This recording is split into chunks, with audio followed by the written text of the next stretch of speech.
break into rich people's homes. I know how rich people live. They always have like a little bank envelope somewhere in their house because an emergency is going to happen in Florida. And maybe they'd have more valuable things. And I know that I'm not going to look out of place in a neighborhood like that because I can make myself fit in. I wore shoes that were always a size too small or a size too big. And I always tied my hair back really tight, and I had gloves. I figured if I had all that, I was at least good. It was like the starter kit. I went in and I told the guy at the supply store, if my home's on fire and I need to get out a window and I can't break it, do you have something that can break it?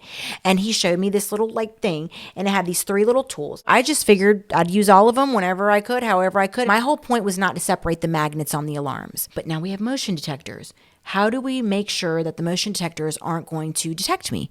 Well, they need to have an animal. If they have an animal, the animal's walking around. Rich people, they have a golden doodle or a Frenchie or a lab walking around, and he's wagging his tail even if you're burglarizing their home. Right. So I just needed there to be some kind of animal, and then I knew that the motion detectors would be off. Okay, animal. Check. How am I going to know if there's an animal? Okay, look for things. Toys outside. Little water bowl. Look through a window.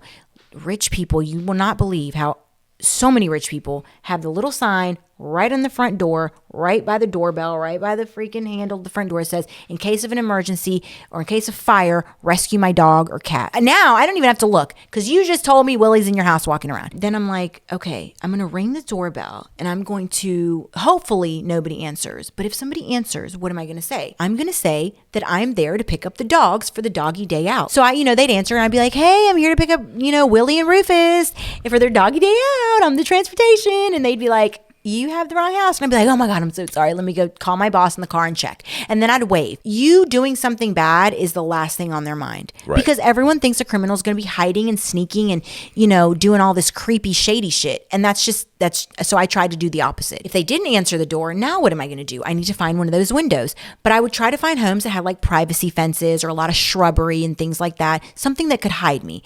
So if I found all that, I would go to the backyard and I would find a window. I would tap them a lot at first to see, like some windows you could feel, man, were like solid, thick windows. And some windows were just, you could tell they were flimsy. Like you'd knock on them and they, would wiggle. I kind of try to feel which window. When I would find the window, I would knock some more. At this point, I'm still going around and I'm knocking on all these windows, like in the backyard, sliding glass door and everything, because I want to make sure, like, okay, maybe you were in the shower, maybe you had headphones on. I want to like knock some more. But now I have to have a different story, because if I'm in your backyard knocking for Willie and Rufus, that's just creep as hell. So at this point, I would say to them, hey, my friend, my coworker, she asked me to come check on her mom, Miss Martha, because Miss Martha's not answering the phone and she's really worried about her. And she didn't have a break, but I did. So I'm just here to check on Miss Martha. That's why I'm knocking like a crazy person. Miss Martha, Miss Martha. And I did run into people sometimes and they would be like, oh, you have the wrong house. I'd be like, oh my God, I'm so sorry.